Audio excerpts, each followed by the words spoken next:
¿Qué tal, José Manuel? Encantado de saludarle. Igualmente, Luis. Me ha gustado mucho ese libro y ha sido una suerte haber conectado con la editorial que nos escribieron porque yo hice algunos artículos sobre los correos tumbados y desde la editorial NED me pusieron en contacto con usted y ha sido muy interesante conocerle. No, igualmente, estamos conociéndonos y estamos con temas parecidos, por lo que veo. Sí, sí, sí. Yo es que, joder, tengo bastante relación con México porque mi abuelo emigró allí hace mucho y mi padre trabajó allí. Tengo primos, tíos y siempre he tenido una conexión bastante fuerte con México, de todo tipo y cultural, por supuesto. Y yo recuerdo a mi padre cuando venía, traía cintas de los Tigres, de los Tucanes, el Tri, de todo. Y joder, y a mí de pequeño no entendía nada, pero me gustaba. Y luego de mayor ya a mí me gusta el rap, el hip hop y lo de los correos tumbados ha sido como una especie de confluencia cultural y musical que viene un poco por lo heredado y por lo que he adquirido yo a lo largo de mi vida. Y es un sonido que me ha gustado mucho y aquí en España yo le hago bastante seguimiento. Excelente, excelente. Mm. Vale, bueno, pues si quiere empezamos ya con la entrevista. Voy a hacer una introducción. Bueno, bienvenidos a una entrevista, una nueva entrevista en el plural.com. Hoy tenemos con nosotros a José Manuel Valenzuela Arce, autor de Corridos tumbados, Bélicos ya somos, bélicos morimos. ¿Qué tal está, José Manuel? Luis, un gusto saludarte desde acá, desde la ciudad de Tijuana, la Estamos frontera noroccidental de América Latina, en Baja California, ¿no? así en Baja California. Una ciudad mítica, Tijuana. Sí, bueno, dentro de ámbitos globales se Mm. convirtió en un sitio muy particular desde lo que sería esta reaparición y atrincheramiento de las fronteras. Mm. Bueno, vamos a hablar de su libro Corridos Tumbados, que es este movimiento musical heredado del corrido tradicional mexicano, con fuerte conexión y mezcla con sonidos como el rap o el trap desde Estados Unidos. Aquí en España ha entrado fuerte, sobre todo, como se puede imaginar, y como a nivel global, todo el tema de Peso Pluma. Ella baila sola, que es una canción que ha escuchado en toda España, pero creo que el público español no entiende muy bien lo que es el concepto de corridos tumbados. Por eso mi primera pregunta es, ¿cómo le explicaría a un ciudadano español qué es el corrido tumbado? Bueno, el corrido tumbado es una expresión que abreva en la tradición del corrido popular. Habría que decir que el corrido, que sería la forma disponible que tuvo la población mexicana para contar su historia. Hay que recordar que el corrido surge en la segunda mitad del siglo XIX. Entonces, el corrido era una población iletrada que no sabía leer y escribir, pero que podía contar cantando sus historias, sus agravios. Y va a ser el corrido el recurso disponible para contar esas historias. Es una suerte de dispositivo del juglar que abreva justo en el romance español, el Mm. corrido mexicano. Y entonces, desde ahí se empezaron a hacer las crónicas de los grandes eventos sociales, de las tragedias, digamos, de las hazañas épicas, de los héroes populares. Y entonces el corrido se fue articulando con otras tradiciones, como sería la experiencia musical del acordeón, que Mm. llegó también durante la última mitad del siglo XIX al noreste mexicano y sureste de Estados Unidos. Y de esa vinculación, de esa fusión, surgió lo que conocemos como conjunto norteño, que es la guitarra, el canto de corrido, el acordeón y el tololoche. Pero por otro lado, hacia 1830 llegaban por el noroeste mexicano, llegaban los barcos europeos, particularmente alemanes, que llegaban a Sinaloa, en el noroeste de México, y ahí llegaban, pero también traían en los barcos las orquestas de viento, y surge lo que conocemos como la banda sinaloense o la tambora. En ambos casos estamos hablando de músicas que están construidas a partir del vals, la polka y el chotis.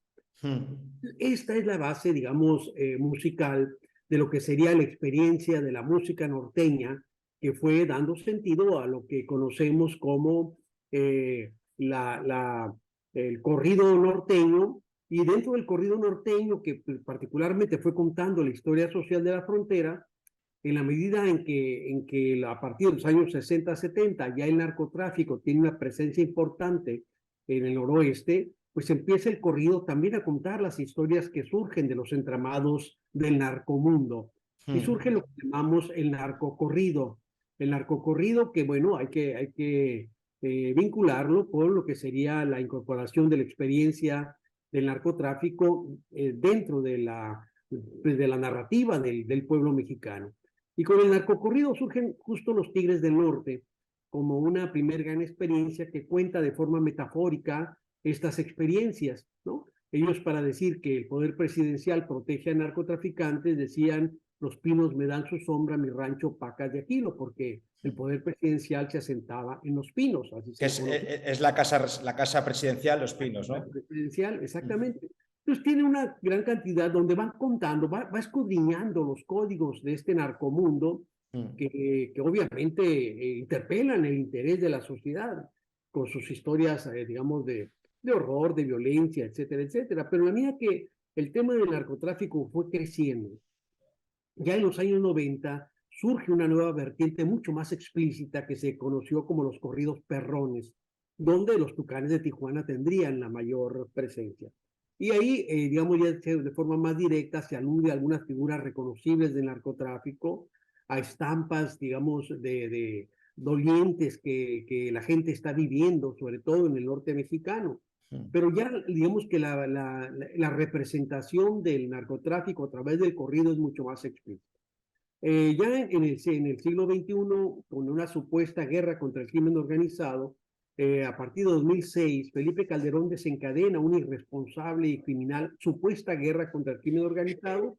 Sabemos que había una enorme complicidad entre pues, García Luna, el principal responsable de esta campaña, con los propios narcotraficantes. Entonces, en realidad, lo que ocurrió fue un baño de sangre que elevó en 192% los homicidios en México. Digamos que ahí sí ya el tema del narcotráfico salió del closet, y su presencia la vimos de manera desmesurada en todo este periodo, y ahí emerge una nueva vertiente que se conoció como corridos enfermos, ondeados o alterados, que tenía como principales exponentes el Commander, los Tucanes, perdón, los Buchones de Culiacán, lo que sería el Buchanans, los Primos, en fin. Y digamos que en la medida que el tema del narcotráfico sigue muy presente en nuestra sociedad, y en la medida que efectivamente sigue generando pues un despliegue de violencia y de muerte sumamente importante, pues no ha desaparecido de las narrativas populares. Y entonces surge en el pleno contexto de pandemia una nueva vertiente que surge de jovencitos de clase media baja que empiezan a hacer una suerte de fusión, ya una nueva fusión de lo que sería esta tradición del corrido y de lo que se conocía como regional mexicano, que fue, digamos, ampliando no solo el tema de los acompañamientos, sino también las formas y los dispositivos de la distribución. Entonces ya es una cuestión que se abreva en el rap y el trap. Ya son jóvenes, digamos, que se vinculan con esta tradición, pero aquí lo que hay que destacar es que el rap efectivamente surge en ámbitos anteriores a las redes sociales, anteriores al Internet. Todavía esta experiencia de narrar lo que está pasando en el barrio, la violencia de la policía, el tema de los problemas que están viviendo los jóvenes, pasándose el micrófono y cantando, pues los que logran subir necesitaban obviamente una casa productora, el acceso a los grandes medios, pero ya con el trap que surge dentro digamos, de la escena de las redes sociales, de las nuevas tecnologías, del Internet, pues esto ya tiene otra lógica. Entonces, esta nueva experiencia de los corridos tumbados se vincula con esta forma de exposición desde los nuevos dispositivos, desde TikTok, YouTube, Instagram, Spotify, y entonces en unos cuantos meses llegan a los primeros lugares en Billboard, Spotify, lo que dije, YouTube, TikTok, etcétera, etcétera, y se convierten de repente en un fenómeno internacional. Aquí algo muy, muy interesante para destacar es que este fenómeno musical surge en contexto de pandemia, porque finalmente estamos hablando de jóvenes que cantan al hedonismo, digamos, sin límites, a la vida en exceso, a lo que yo llamo el presentismo intenso, a una vida ilimitada de drogas, de alcohol, mujeres cosificadas, etcétera, etcétera, mientras que los jóvenes están encerrados en sus casas por las pandemias, y esta narrativa debe haber sido sumamente seductora, porque solo en unos cuantos meses los colocan en este entramado global con enorme, enorme repercusión y enorme influencia a través de esta fusión que ellos lograron. ¿Y usted cree que ese crecimiento es orgánico o que hay una mano detrás que interesa, por ejemplo, el narco, que le interesa que se siga contando sus historias o que se siga haciendo cultura y arte de sus experiencias? Bueno, yo creo que son las dos cosas. Yo sí creo que esto originalmente surge desde jovencitos, como dije, de clase media baja, Natanael Cano, que sería, digamos, el iniciador, jovencito que, clase media baja, que lo corren de la secundaria, que lo corren su familia de la casa. El más famoso, Peso Pluma, por ejemplo, pues es el que logra mayor reconocimiento, pero aquí lo interesante es que ellos empiezan con estas narrativas desde al margen de las industrias culturales. Efectivamente, creo que este crecimiento tan importante que logran en las redes sociales, habría que hacer un trabajo ahí sí con otro tipo de especialidad distinta a la mía, para tratar de entender cómo operó en cierta medida lo que son quienes activan los bots y las propias redes sociales. En el libro hay un epílogo de Cristian Fernández que justo alude a esta condición para poder entender qué tanto estos dispositivos que potencian la presencia en las redes sociales son, digamos, fueron de alguna manera influidos. Pero yo lo que veo es que esto, y lo vemos también en las presentaciones, realmente tiene una presencia impresionante. Y aquí, en todo caso, hay otra dimensión que se ha destacado mucho y que es el tema de el apoyo de grupos o de actores del narcomundo. Y esto, por supuesto que existe, ellos lo han reconocido. No quiere decir que sea como una cuestión incorporada dentro del tramado del narcotráfico. Lo que hay que decir es que, desde que empezó este tema no solo de los narcocorridos, sino en general, digamos, el espectro musical de los famosos en México, ¿no? Han cantado todos ellos para narcotraficantes. Esto lo reconoce, digamos, este personaje del barrio, ¿no? Que se hace llamar, y ella dice, todos, no lo van a reconocer, pero todos hemos cantado para los narcotraficantes. Paquita la del barrio. Paquita del barrio, sí, Paquita del barrio. También está el tema del hijo del ajedrecista, de uno de los hijos de los Orihuela, del cártel de Cali, quien en su libro dice que toda claro, digamos, playa de actores, de actrices, de cantantes de Televisa pasaban en su cumpleaños contratados por ellos. No quiere decir que el narcotraficante vaya y los contrate, simplemente reciben ofertas, van y cuando se dan cuenta, pues están cantando para estos personajes. Aquí lo interesante es que algunos de ellos reconocen que por componer un corrido les pueden pagar $60,000 claro, o más, $200,000.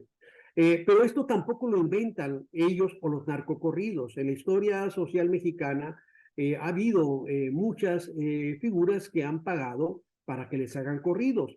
En la historia política, el PRI que pagaba corridos para sus candidatos, donde se contaban las historias y las virtudes reales o imaginadas de estos candidatos que ellos presentaban. El propio Emiliano Zapata tenía un corridista de cabecera. Francisco Villa hasta tuvo, digamos, pues un productor de cine que acompañó algunas de sus escenas y las organizaba dependiendo de la propia luz, las batallas. Esto en sí mismo no es lo que define la complicidad.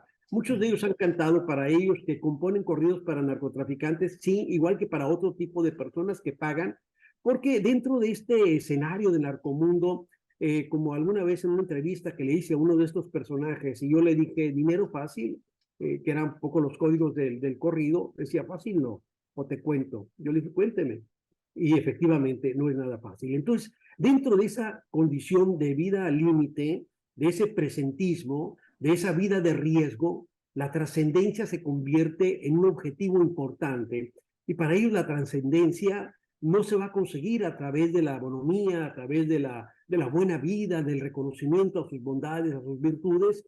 Entonces buscan que les compongan un corrido donde se cuente su supuesto heroísmo, sus virtudes, digamos, lo valientes que fueron, que es prácticamente las virtudes que se ensalzan en los corridos que se les componen a estos tipos de personajes y que para ellos de alguna manera eso se define las condiciones de la trascendencia. Pero hay otro factor que es muy interesante colocar y que me parece que define esta transmutación tan fuerte que está teniendo el tema de los corridos tumbados.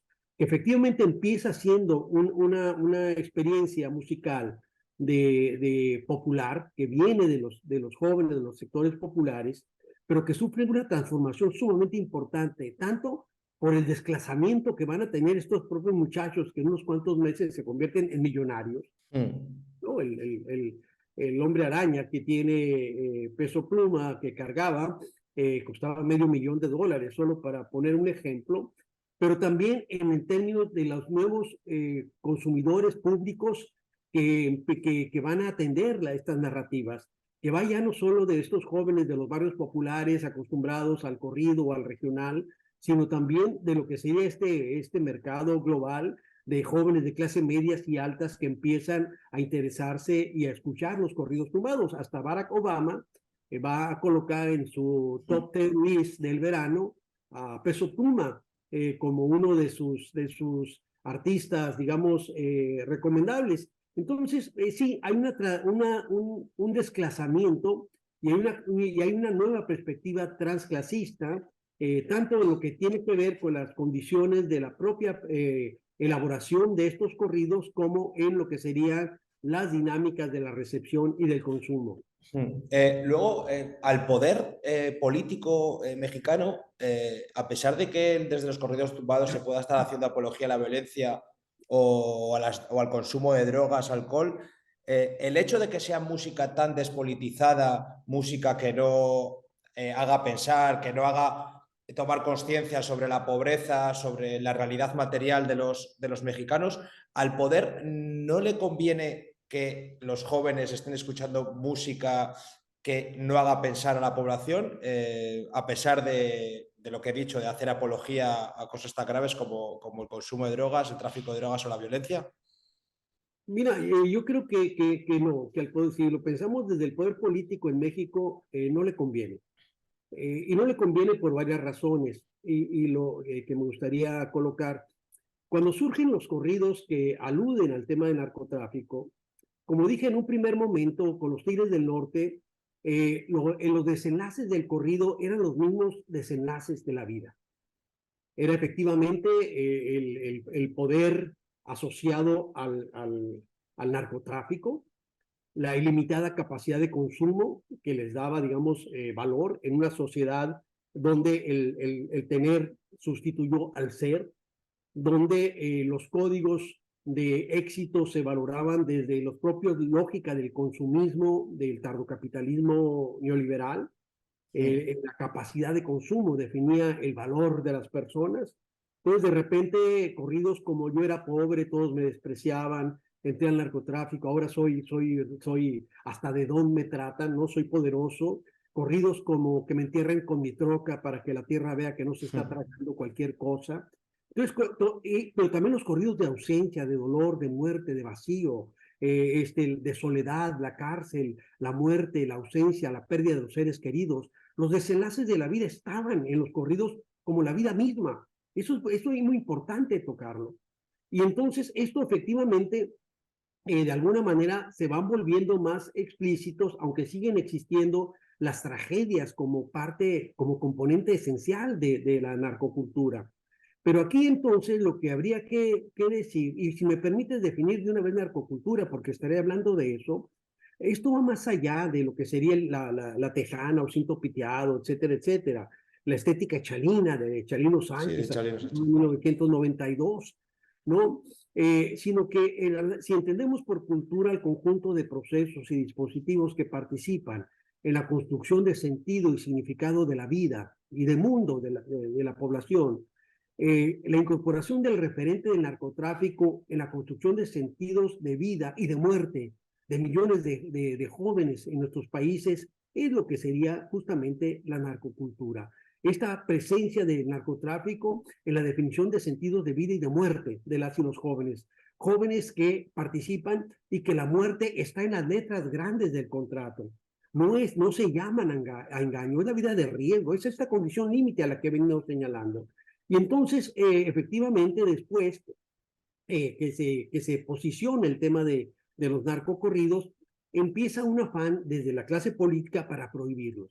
Ahora, esta prohibición no derivaba del temor de la contaminación de las mentes de los jóvenes, como ocurrió, ahí ha ocurrido siempre con las tentaciones prohibicionistas. Así ocurrió con sones, rumbas, gatos, jaranas y guarachas por parte de la iglesia digamos, desde el periodo colonial. Así ocurrió con el rock, así ha ocurrido con el tango y con muchos ritmos populares. Estos ritmos a los que señalaba la iglesia decía que eran propiciadores de la lascivia canallesca y de las más animalescas actitudes. Entonces, esta condición no fue precisamente por ahí. Los corridos prohibidos o la prohibición de los corridos inicia cuando los corridos empiezan a evidenciar las complicidades del poder con el llamado crimen organizado. Cuando empiezan a hablar de figuras reconocibles, figuras como el circo, donde Carlos y Raúl regentean el circo del narcotráfico en pleno gobierno de Carlos Salinas de Gortari, ¿no? Cuando empiezan los corridos sobre el asesinato del Gato Félix, un periodista muy famoso acá en el noroeste de México, cuando empiezan a hablar de las complicidades del ejército y el narcotráfico, cuando hablan en el corrido de las tierras de las oportunidades, donde lo importante es cruzar la droga, que en Estados Unidos todo está arreglado, todo se da fácil.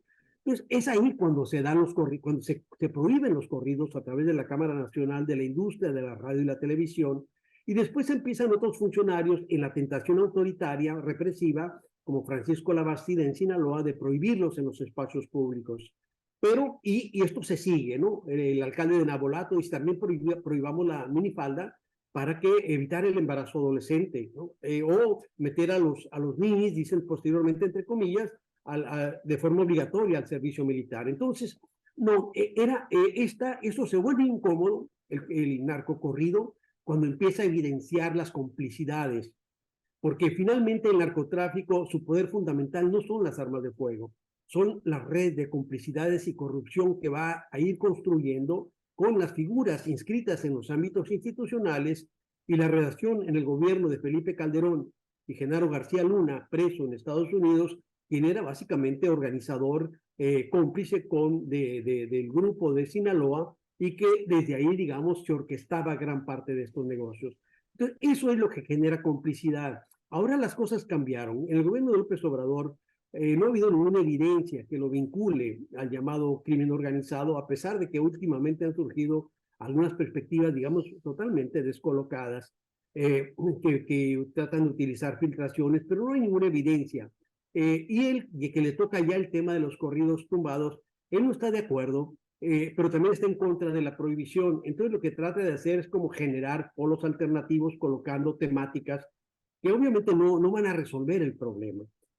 Bueno, que no el problema, que no van a resolver lo que sería que los jóvenes de repente se vuelquen a estas noticias, que también las escuchan, por cierto, gran parte de las propuestas que hizo López Obrador también son escuchadas por los jóvenes, pero son inválidas que sigan escuchando corridos tumbados. Entonces, desde mi punto de vista, ¿Pero qué tipo de música es la que él intenta El fomentar? grupo Frontera, de gente muy Ah, cercana, pero que no tiene la letra mm, del narcotráfico como parte de sus letras. mm, Y que perfectamente podrían ser muchos de los corridos tumbados o de los, mm, pero de otras canciones en los cuales no aluden directamente al tema del narcotráfico. mm, Entonces yo diría que hasta antes del actual gobierno se volvió problemático el narcocorrido por la evidencia de la complicidad con estas figuras de poder, pero que en la actualidad el tema de los corridos tumbados se convierte en un problema en la medida que representa una suerte de incómoda conciencia.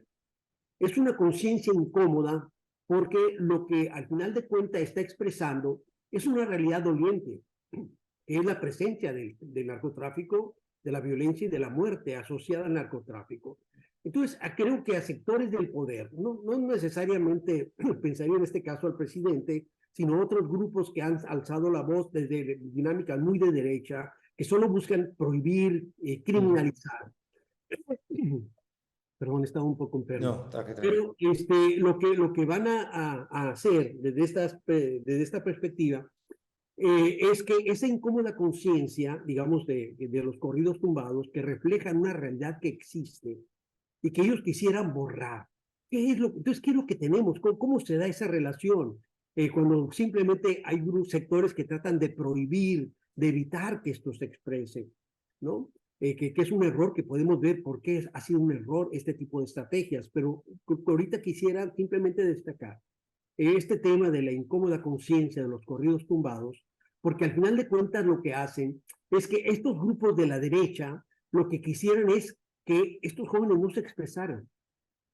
Esta idea del silencio, de esta seguir muriendo en los barrios, en las colonias, donde su voz pudiera hablar a qué, a las flores, a qué, de qué podrían hablar estos jóvenes que crecen y que se desarrollan en estos entramados de Pues violencia. contra las políticas que generan ese tipo de situaciones en los barrios, ¿no? Ese sería digamos, el punto más político, que sería muy Sí. importante. Pero lo que está ocurriendo es que, digamos, mientras esto se desdibuje, mientras las vidas se sigan desdibujando con esta muerte artera, esta muerte impune, y sigan surgiendo los tonas, jóvenes que dicen todo o nada, ¿no? Tonas. Más vale una hora de rey que una vida de buey, me la juego, y se la están jugando. Mientras estén los ponchis, estos jovencitos, como ese niño que a los 5 años vivía en condiciones extremas de precarización, a los 11 años era un consumado sicario que grababa sus ejecuciones, sus torturas. La mala noticia es que hay decenas de miles de niños en condiciones de precarización iguales a las del Ponti.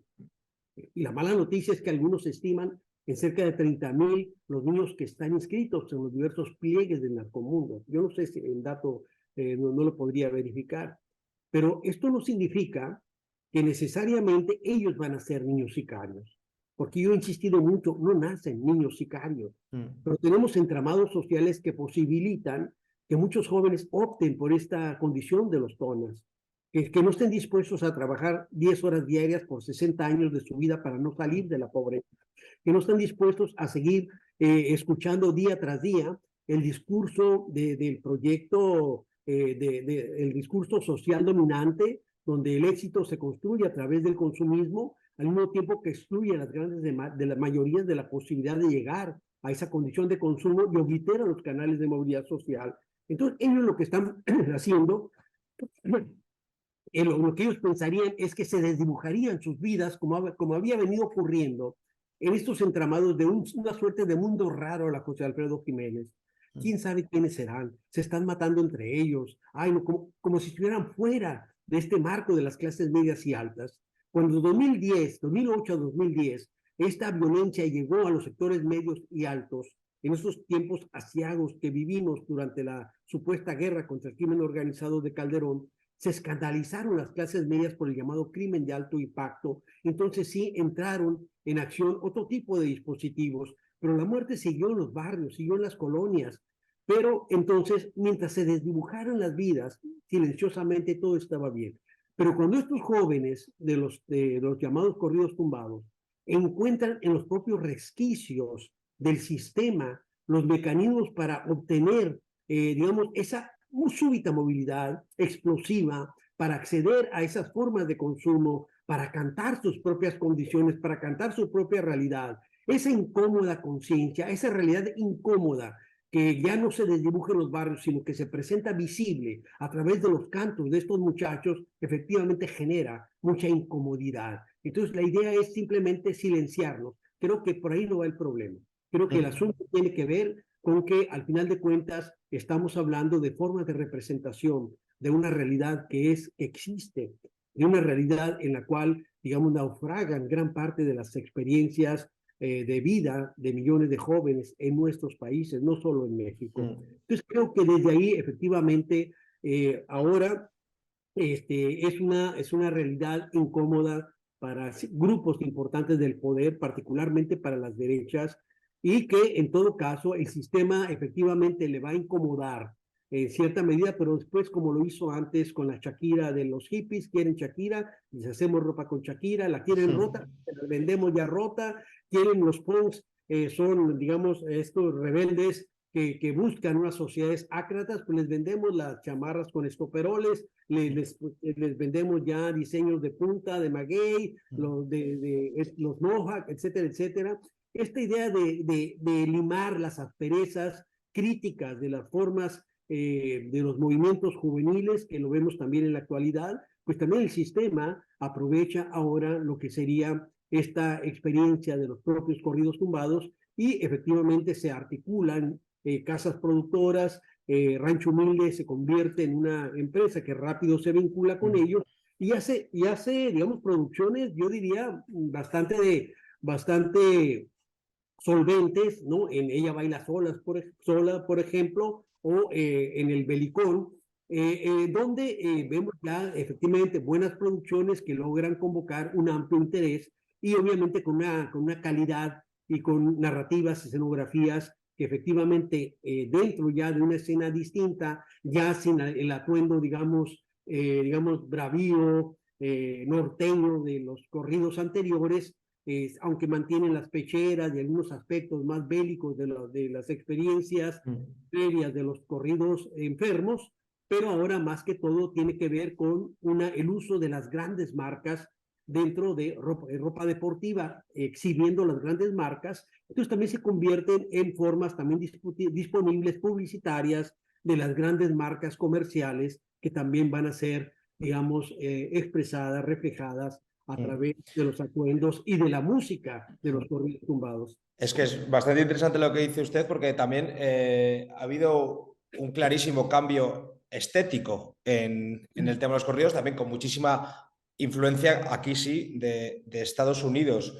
Hemos pasado del gorro chalín o las botas de serpiente o lo que sea a gorra plana, unas Air Jordan y en vez de una camisa abierta, pues no sé, una camiseta de Balenciaga, ¿no? Que ahí se ve muchísimo también la influencia de Estados Unidos en todo este proceso, la americanización un poco del corrido también, porque también muchos artistas que están haciendo corridos pues ya nacen en Estados Unidos.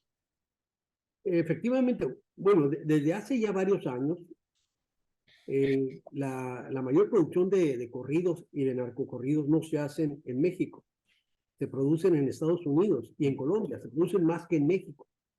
Entonces, gran parte de eso se hacen cruzando la frontera. De hecho, de los Tigres se van allá, grababan allá, los Tucanes, todos estos grupos lo han hecho allá, pero tienes mucha razón en lo que estás planteando. Entonces, lo que tenemos es, como dice Juan Carlos Ramírez Pimienta, hay una destradicionalización bueno, él dice una descorridización, pero también hay una destradicionalización y una suerte de globalización de la narrativa del narcocorrido.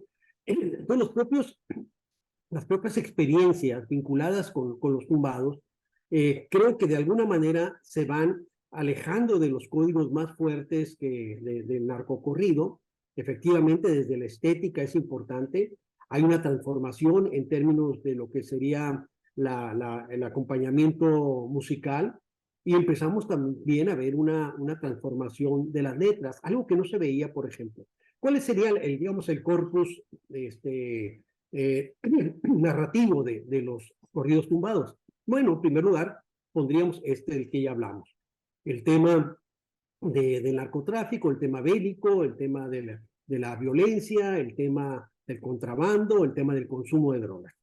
En segundo está el que yo venía insistiendo como una clave para entenderlo, el presentismo juvenil, la vida al límite, el desdibujamiento de un horizonte de futuro que también nos debe de alertar porque nos habla de una nueva subjetividad juvenil, nuevas subjetividades juveniles que son sumamente importantes, pero que también pueden ser peligrosas en la medida que la vida se vive al límite, vida de riesgo, vida sin esta perspectiva, no solo de lo político, sino del futuro en general.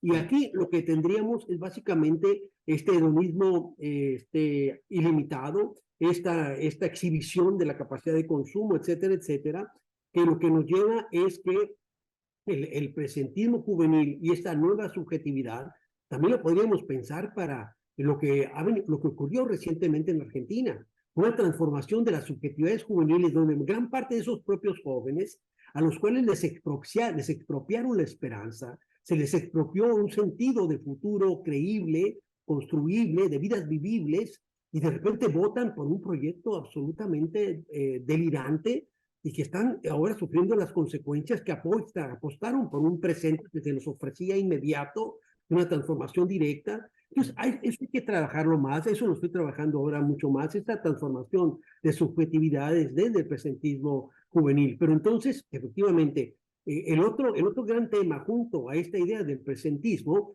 es la incorporación de lo que ha estado en otros corridos de lo que podría ser la mística popular.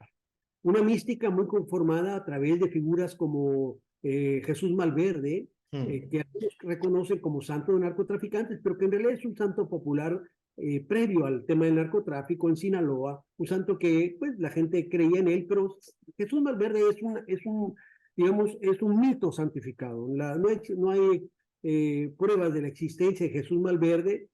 Se alude que podría haber sido Jesús Juárez Mazo, un salteador de caminos, un Robin Hood de finales del siglo XIX, de principios del XX, y que se escondía en el follaje, en el verdor sinaloense, y le apodaban el mal verde. Yo recién acabo de publicar un libro que salió la semana pasada, que se llama Todos los santos es profano, santos populares transfronterizos, Jesús Malverde, Santa Muerte, Niño Prudencio y Juan Soldado. Entonces, ahí lo que tenemos es esta otra incorporación, pero incorporar un tema que no había estado en ese registro, que sí encontraba yo en el tema de la Santa Muerte, pero que no estaba en los temas de las narrativas juveniles, y es el de la santería. Eso me ha sorprendido mucho porque eso sí que no lo conocía yo. Y me ha sorprendido mucho al leer su libro que se veía pues, de la santería de tradiciones más que vienen de África, ¿no? Con lo de los collares, ¿no? Sí, de la tradición yoruba, Yoruba, eso. particularmente en el culto a Eleguá y a los collares y otros elementos que aparecen en los libros. Eso no estaba. Por supuesto está la otra gran temática que tiene que ver con con el orden, digamos, patriarcal, narrativas misóginas, la cosificación de las mujeres, la mujer trofeo, la mujer disponible, etcétera, etcétera.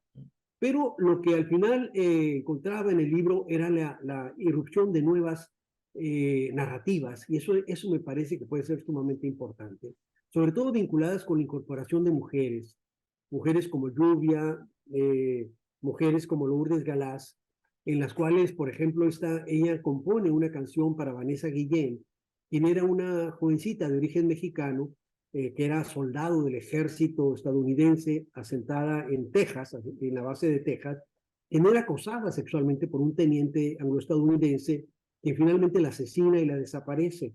Entonces la madre que buscaba a su hija, en esa búsqueda, está Lourdes Galás, la ve en la televisión y compone una canción a Vanessa Guillén, en lo cual ya es un giro importante. La incorporación de estas mujeres dentro de los corridos tumbados, como ocurrió con el rap y con el trap, está generando nuevas narrativas, donde se habla de otros elementos de las vicisitudes en el barrio, de los problemas de la mamá, del papá, los dolores que ellos tuvieron en su vida para mantener a la familia, etcétera, etcétera, pero también hablan ya de ciertos temas como en el corrido no necesito un cabrón para ser feliz, ¿no? Ya Sí, con uno... que es un poco empoderamiento, ¿no? De la mujer. Exactamente, Luis. Entonces, eso ya lo empezamos a ver. Eso es muy interesante porque junto con eso ya vemos otro tipo de corridos como el que graba Shakira con Fuerza Régida, donde es muy importante por el jefe, donde ya se presenta, digamos, de alguna manera la escena del tren de la muerte o de la bestia con lo que tiene que ver con la problemática de los migrantes indocumentados que cruzan de frontera sur al norte y que también habla de los, digamos, del abuso de los jefes, de los patrones hacia los empleados. Es que es bastante curioso el hecho de que hayan tenido que ser mujeres autoras las que hayan metido las denuncias sociales en las canciones. No sé si esto es... ¿Por qué cree que ha pasado esto? Bueno, porque el orden patriarcal se Por eso. luce de múltiples maneras y que, como decía Celia Amorós, cuando le preguntan si puede haber hombres feministas, ella decía, bueno, hay hombres que han acompañado nuestra lucha, que han estado con nosotras, que han tratado de transformar sus propias dinámicas, que han puesto el cuerpo en el momento que hemos sido reprimidas. Dice, pero son hombres y tarde o temprano enseñan cobre. O como plantea Emilia Valcárcel, citando a Bertrand Russell, quien decía, hay dos maneras a través de la cual los oprimidos pueden tomar el poder. La primera es que los poderosos se lo cedan, lo compartan con ellos, pero como esto jamás ha existido en la historia, el único otro, fue la única otra forma es que lo tomen. Y yo creo que al final de cuentas, esta incorporación de mujeres lo que va a hacer es justo incorporar. Ellas van a tomar el cielo por asalto de alguna manera y creo que lo hacen de manera consciente o inconsciente a través de la propia recreación de sus condiciones dentro del barrio, de sus condiciones dentro de la familia y obviamente también de lo que tiene que ver con lo que ellos, con lo que ellas viven. Y efectivamente esto se convierte en una manera disruptiva desde la cual se incorporan otras narrativas y efectivamente hay una cambio importante. También vemos que el tema del amor aparece de manera importante. Así ha existido a lo largo de toda la historia, desde los Sí, a pueblos. ver, es el amor y el desamor, Es universal, pero es... aquí lo interesante en los corridos tumbados es que el amor efectivamente también se cosifica. El amor también se convierte en un producto, en la vitrina, digamos, de la vitrina del sistema, del capitalismo. Es un producto que viene con las marcas incorporadas. Por eso en uno de los corridos que coloco en el libro, hay un joven, digamos, el corridista, que se extraña de que su mujer, su compañera, ¿no? Para no decir su mujer, que como ella dice, su morra, lo haya dejado. Pero el tema no se construye desde el desencuentro amoroso o desde lo que Gabriel García Márquez define como los amores contrariados. No se lo cuestiona desde esa lógica de fuiste tú, fui yo, todas estas, digamos, dudas que se dan en el desencuentro amoroso, sino que él no comprende por qué si él le regaló ropa y empieza a enumerar todas las marcas de las marcas top, ¿no? De las supermarcas, él le regalaba ropa de esas marcas, ¿cómo es posible que lo hubiera dejado? O sea, también en el campo del amor se da un proceso importantísimo de una cosificación de los códigos desde los cuales se presenta, digamos, el imago amoroso. Luego es bastante interesante el hecho también, concentrándonos sobre todo en Sinaloa, como Natanael Cano y Peso Pluma, Junior H, R. Conríquez, ¿cómo se hace la apología sobre todo al tema del cartel de Sinaloa, al Chapo Guzmán, a los hijos del Chapo, cómo utilizan lo de la chapiza, que son los hijos del Chapo, JGL, que son las iniciales de Joaquín Guzmán Loera, el 701, que era el puesto en el que estaba el Chapo Guzmán en la lista Forbes de los más ricos del mundo.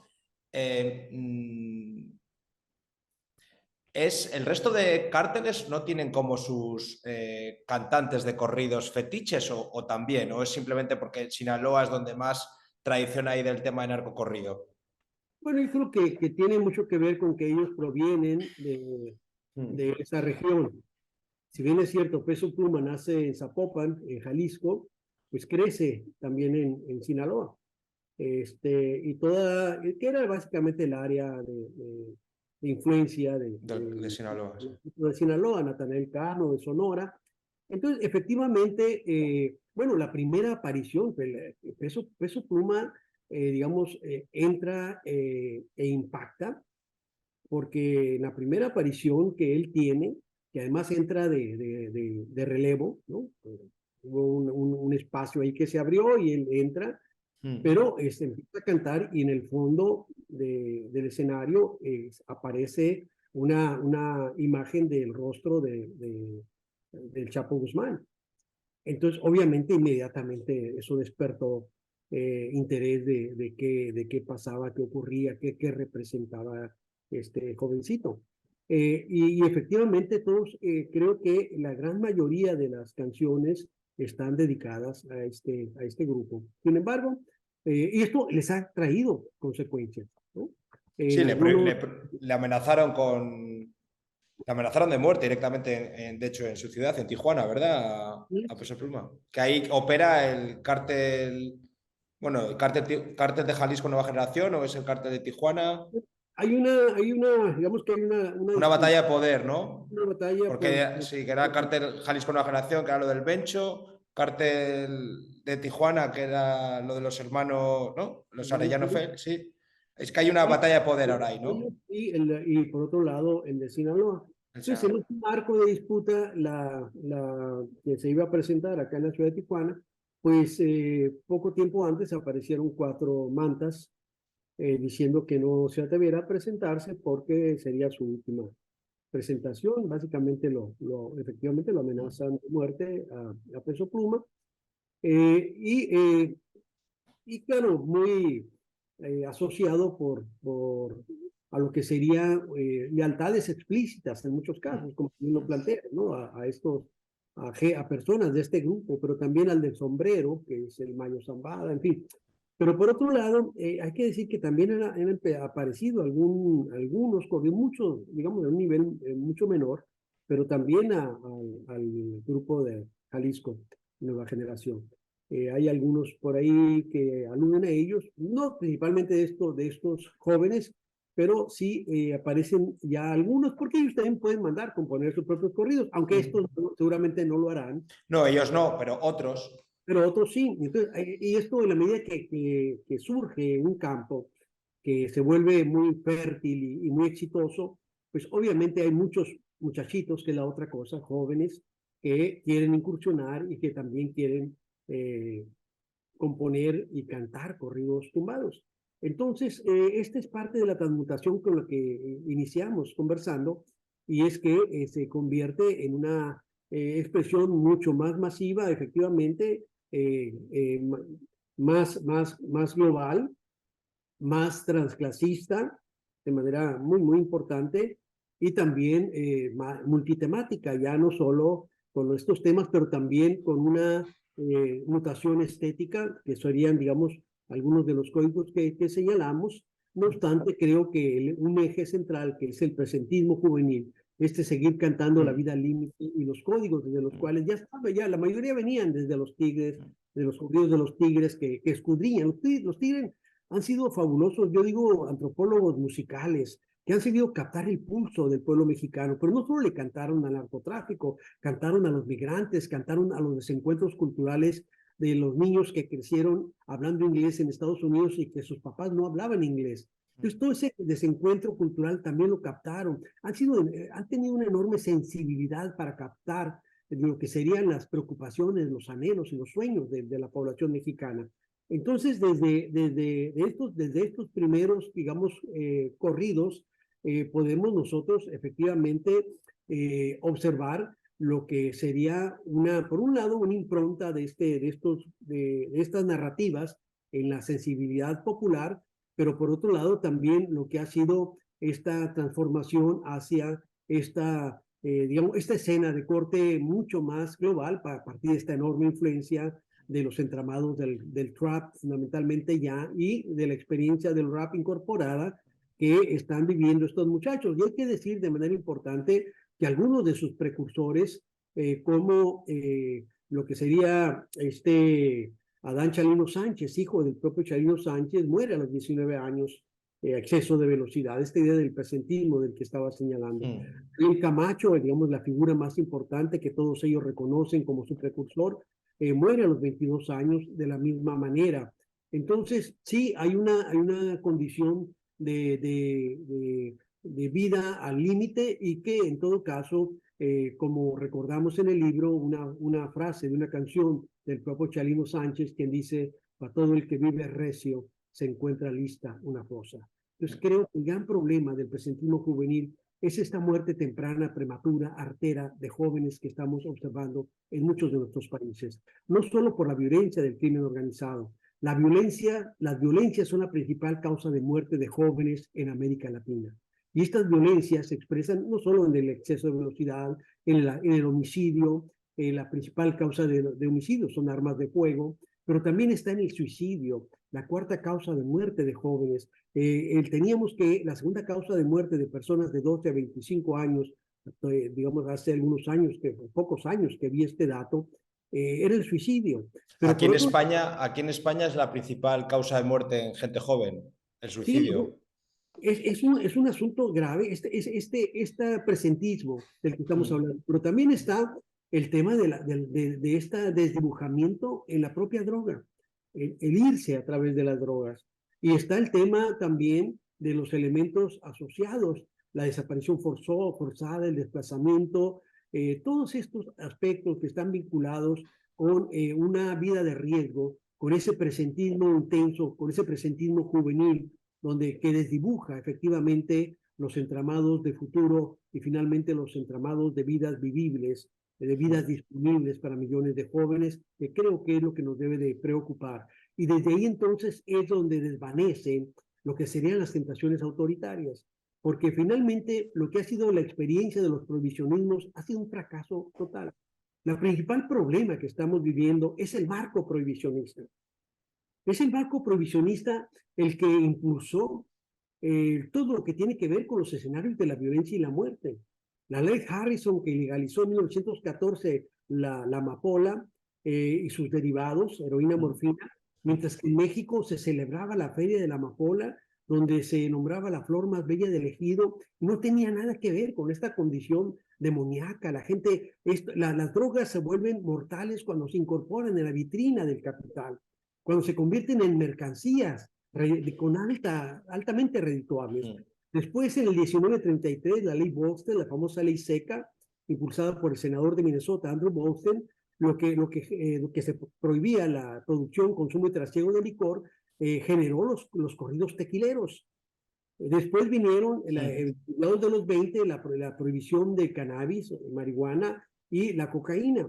Y entonces hemos visto todo este despliegue donde se impone un prohibicionismo que lo que hace es generar enormes ganancias para unos cuantos, pero generar entramados de muertes para las mayorías. La prohibición no ha resuelto nunca nada. La prohibición tiene como ejes fundamentales la producción de enormes ganancias para unos cuantos. Claro. La generación de enormes tentaciones autoritarias biopolíticas de control, de sumisión, de poder, de disciplinamiento de los cuerpos, de los otros y de las otras, de disciplinamiento de la fuerza de trabajo. Hay un texto maravilloso de Antonio Gramsci en relación con la ley seca, publicado a inicios de los años 30.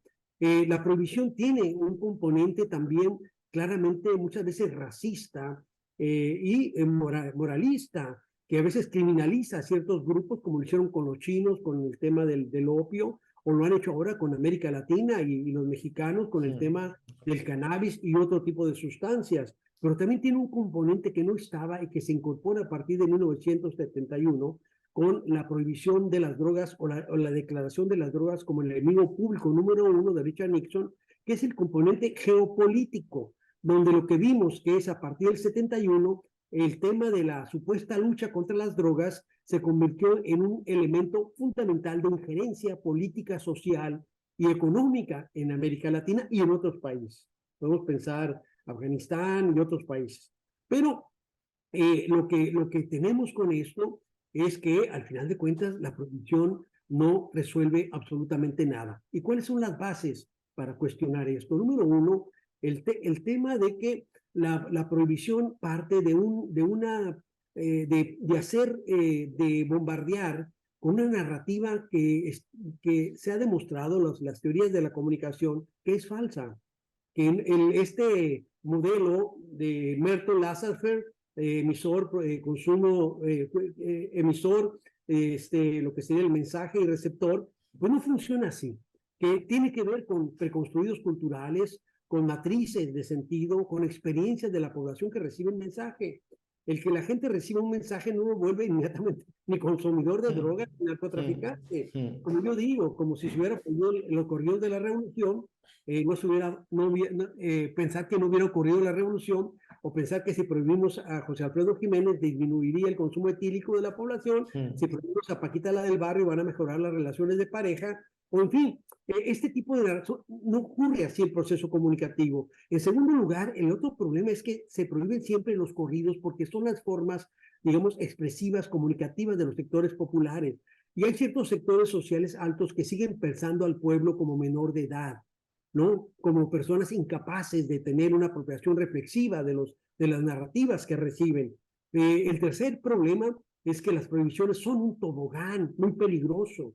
¿Dónde termina? Yo he dicho muchas veces últimamente, van a prohibir la obra narrativa de Elmer Mendoza, el amante de Janis Joplin, Efecto Tequila, Balas de Plata, van a prohibir a Arturo Pérez Reverte y su... Arena del Sur, sí.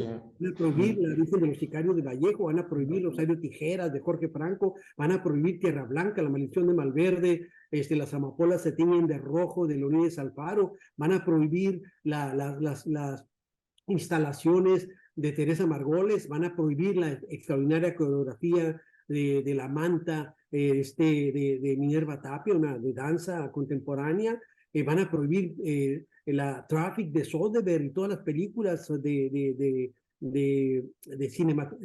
toda la obra cinematográfica que crea en el teatro, narcotráfico se me va ahorita el nombre de este autor norteño.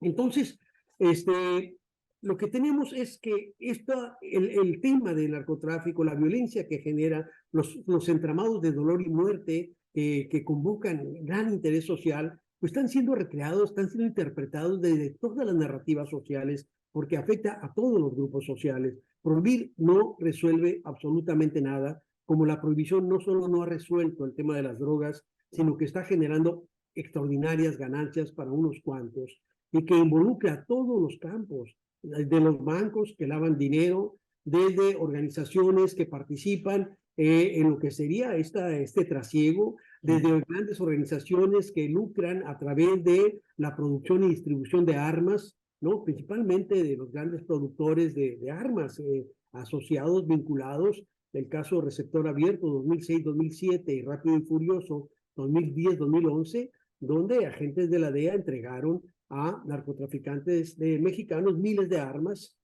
para rastrearlas, para seguirlas, pero como sabemos esto no ocurre y finalmente esas armas sirvieron para asesinar a miles de personas. Entonces, todo esto es el entramado. Entonces, el problema no es una planta que tiene enormes facultades, el problema es como la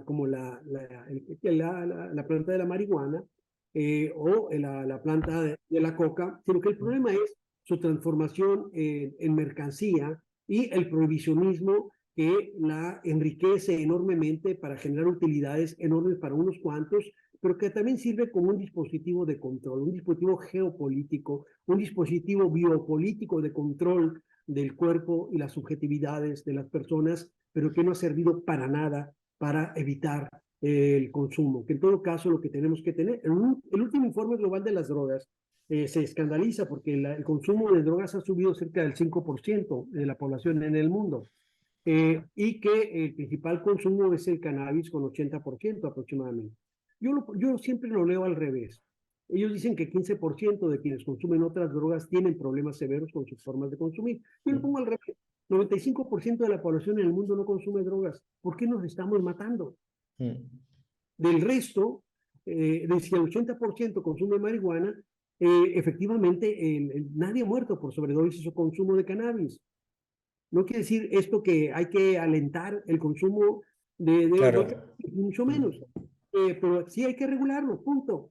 Y de los otros, que el 15% tiene problemas, el resto son extraordinarios atletas, maravillosos jugadores de básquetbol, de fútbol americano, de fútbol soccer, son académicos, son artistas, en fin, son comunicadores.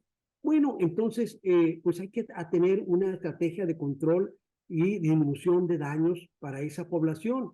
Y en todo caso, tener una estrategia a través de descriminalizar el consumo, una estrategia de salud pública, de educación, de información, y campañas amplias que desde la descriminalización posibiliten efectivamente evitar que el consumo siga incrementándose y no pensar, como lo han venido haciendo, que simplemente prohibiendo las cosas se solucionan. No solo no se solucionan, sino que se ha convertido en uno de los principales problemas que tenemos en el mundo y uno de los principales dispositivos de control político de la población.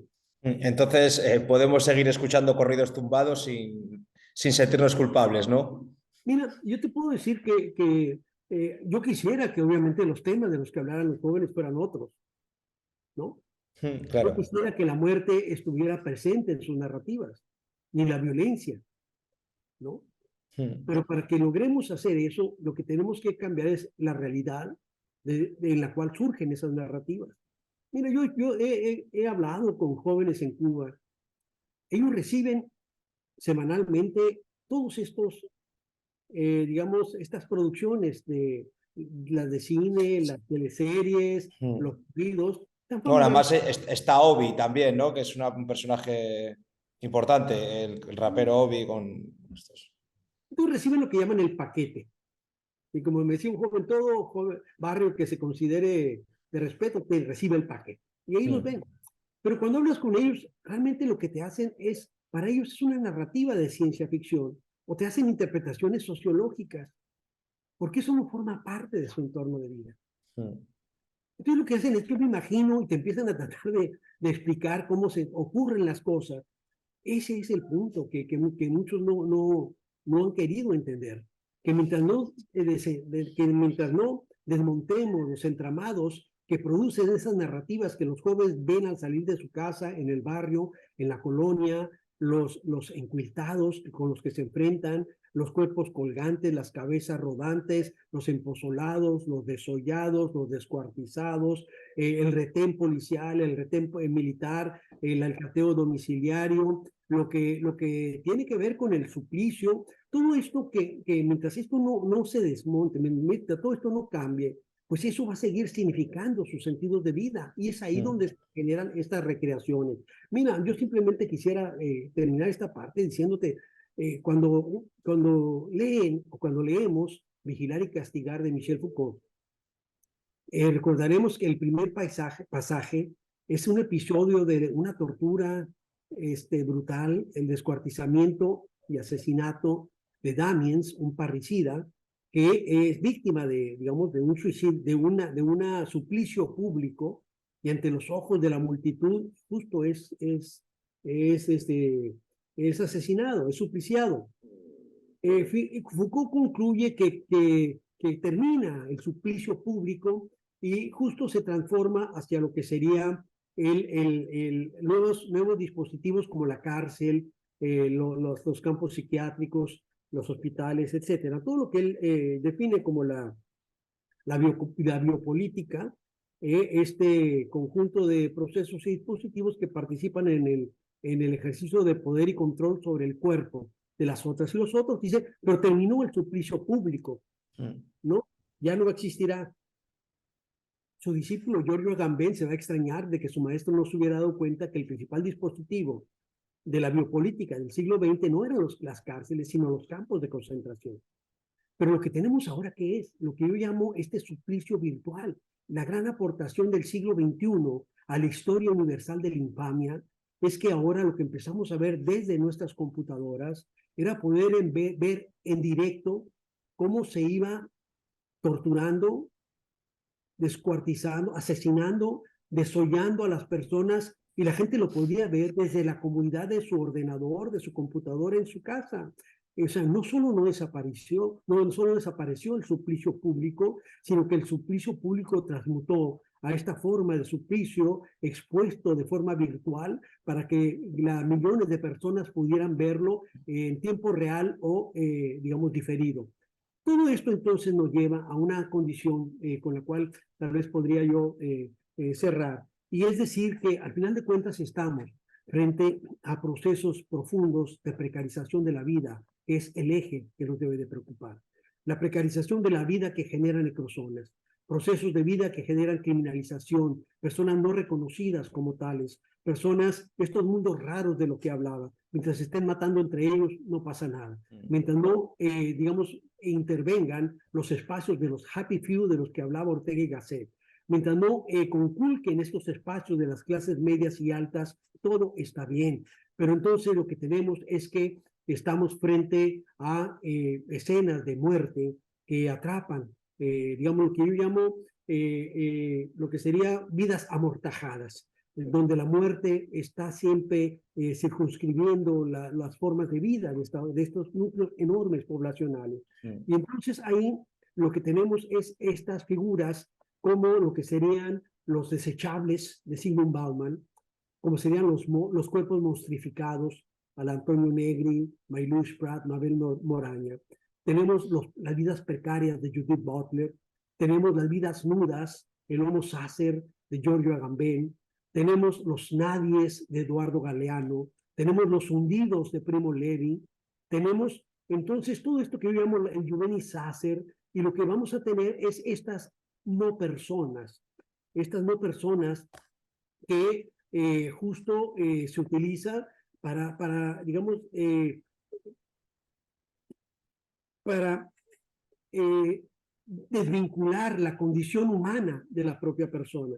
Esto tiene viejas antecedentes, ¿no? Y lo digo porque justo es esta la manera como el jefe de seguridad de Nayib Bukele en El Salvador se refiere a los jóvenes de los barrios populares, mareros y gente del barrio 18, pero en general son no personas. Y la implicación de no personas es que efectivamente son sacrificables. Este no persona, recordemos, fue el argumento que utilizó, que se utilizó en los grandes debates que se dieron en Valladolid, España, en 1551-52, entre Juan Ginés de Sepúlveda y Fray Bartolomé de las Casas, donde Ginés de Sepúlveda pretendía, aludiendo a la tesis aristotélica de las guerras justas, pues hablaba de que los pueblos originarios pues no eran personas, eran no humanos.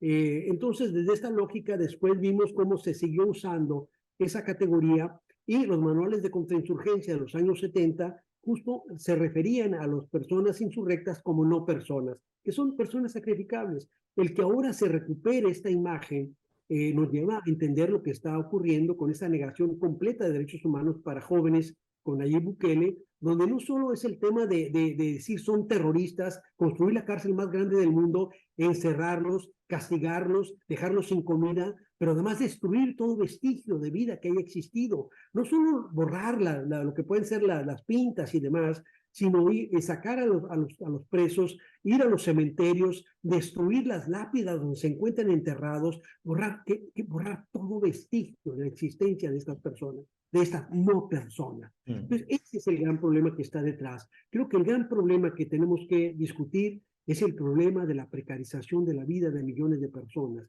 de vidas que efectivamente son vidas nudas, que son vidas sacrificables, y que dentro de esta lógica, el tema de la supuesta lucha contra el crimen organizado ha sido un dispositivo de dolor, de violencia y de muerte, donde han jugado de manera importante desde la lógica de los varios 4 ejes principales que componen la vida loca.